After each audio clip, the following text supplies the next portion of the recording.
நீங்கள் வந்து வெயிட்டை குறைக்கிறதுல பண்ணக்கூடிய ஒரு 5 மிஸ்டேக்ஸ் பற்றி தான் உங்களுக்கு இந்த வீடியோவில் சொல்லி தர போகிறேன். சரியா? முதல் மிஸ்டேக் நீங்கள் என்ன நினைக்கிறீங்க அப்படின்னா, டெய்லி 1 கிலோமீட்டர் நடைபயிற்சி மட்டும் பண்ணினா 1 கிலோமீட்டர் நடைபயிற்சி மட்டும் பண்ணினா வெயிட்டை குறைக்கலாம்னு நினைக்கிறீங்க. அது ரொம்ப ரொம்ப ரொம்ப தப்பு.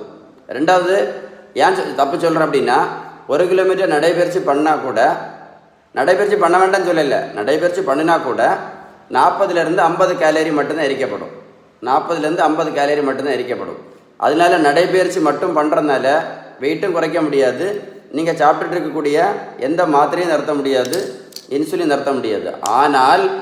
ஆனால் நீங்கள் பேலன்ஸ்டு டயட் எடுத்தீங்கன்னு வைங்களேன், நீங்கள் பேலன்ஸ்டு டயட்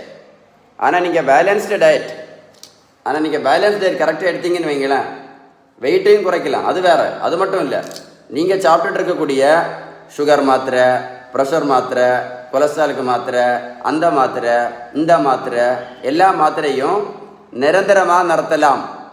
அது மட்டும் இல்லை, நீங்கள் போட்டுட்டு இன்சுலினும் நிரந்தரமாக நிறுத்தலாம். இந்த பெரியவங்களுக்கு பாருங்கள், 42 கிலோ வெயிட்டு குறைச்சோம், 128லேருந்து 86 கிலோ. சரியா? நான் ப்ரோட்டீன் பவுடரும் கொடுக்கல, அவங்களுக்கு மாத்திரையும் கொடுக்கல, ஜூஸும் கொடுக்கல, ஊசியும் போடலை. அவங்கள தான் போய் ரோட்டில் போய் நான் ஓடக்குன்னு சொல்லலை. அவங்கள ஏன் ரோட்டில் ஓட சொல்லலைன்னா, ஓட சொல்லவே முடியாது. அவங்க 128 கிலோ இருந்தாங்க, 62 வயசு, இவ்வளோ போல இருப்பாங்க. அவங்க ரொம்ப வேகமாக நான் நடக்க சொன்னேன்னு வைங்களேன், போகிற வழியிலே அவங்களுக்கு ஹார்ட் அட்டாக் வந்துடும்.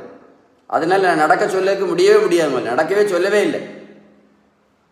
நான் கொடுத்தது எல்லாமே பேலன்ஸ்டு டயட் மட்டும்தான், கொடுத்தோம்.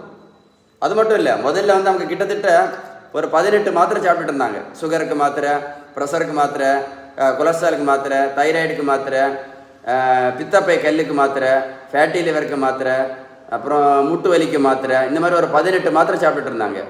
வெயிட்டையும் குறைச்சி பேலன்ஸ் டயட் கொடுத்த பிறகு எல்லா மாத்திரையும் நிரந்தரமாக நடத்தணும்.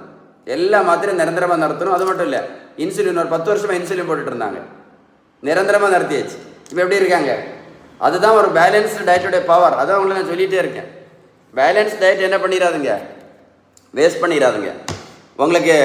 உங்களுக்கு பேலன்ஸ்டு டயட்டை பற்றி ஏதாவது உதவி தேவை இருந்துச்சுன்னா கண்டிப்பாக இந்த நம்பரில் கால் பண்ணி பேசுங்க.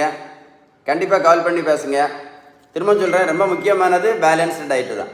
வீடியோ உங்கள் ஃப்ரெண்ட்ஸுக்கு ஷேர் பண்ணி கொடுங்க, நிறைய பேருக்கு என்ன யூஸ்ஃபுல்லாக இருக்கும். இதை பற்றி கண்டிப்பாக யோசிப்பாங்க. நீங்களே இந்த வீடியோ கூட போட்டு கேளுங்களேன். வாழ்க்கை ஃபுல்லாக மாத்திரை இல்லாமலே இருக்கலாம், இன்சுலின் இல்லாமல் இருக்கலாம். வாழ்க்கையை வேஸ்ட் பண்ணிடாதுங்க. சரியா? ஏதாவது டவுட்ஸ் இருந்துச்சுன்னா கண்டிப்பாக நம்பரில் கால் பண்ணி பேசுங்க. வீடியோ இந்த கண்டிப்பாக உங்கள் ஃப்ரெண்ட்ஸுக்கு ஷேர் பண்ணி கொடுங்க. யாருக்காவது யூஸ்ஃபுல்லாக இருக்கும், யாராவது ஒரு ஆளுக்காவது யூஸ்ஃபுல்லாக இருக்கும் கண்டிப்பாக. சரியா?